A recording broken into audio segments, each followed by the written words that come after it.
ওমানে টাকা নেওয়ার আগে খুব ভালোভাবে যাচাই করে টাকা নেবেন। গত 4-5 দিন আগে এক ইন্ডিয়ানিকে গ্রেপ্তার করা হয়েছে প্রচুর পরিমাণে জাল নোট সহ, এবং গত পরশুদিন আরো এক মিশরীয়কে গ্রেপ্তার করা হয়েছে জাল ডলার সহ, জাল ওমানির নোট সহ।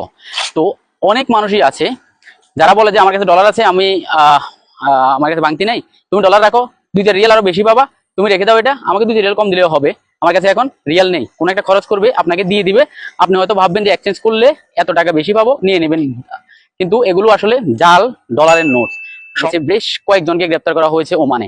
তো আমরা যারা ওমানে আছি তাদেরকে সতর্ক থাকতে হবে টাকা নেওয়ার ক্ষেত্রে, বিশেষ করে ডলার যেহেতু আমরা চিনি না, ডলার আমার দৃষ্টিতে না নেওয়াই ভালো, কারণ ডলারের যে জাল নাকি সঠিক সেটার বৈশিষ্ট্যগুলো কিন্তু আমরা জানি না বেশিরভাগ ক্ষেত্রে। তো এই ক্ষেত্রে আমি বলবো যে ডলারটা অ্যাভয়েড করবেন, আর ওমানি রিয়েল যেগুলো আছে বড় বড় নোটগুলো নেওয়ার সময় খুবই সতর্কতা অবলম্বন করবেন, না হলে হয়তো দেখা যাবে যে একটা ভুলের কারণে আপনার অর্ধেক মাসের স্যালারি শেষ, মানে 50 রিয়াল একটা যদি নোট চলে যায়, কথা বুঝতে পারছেন।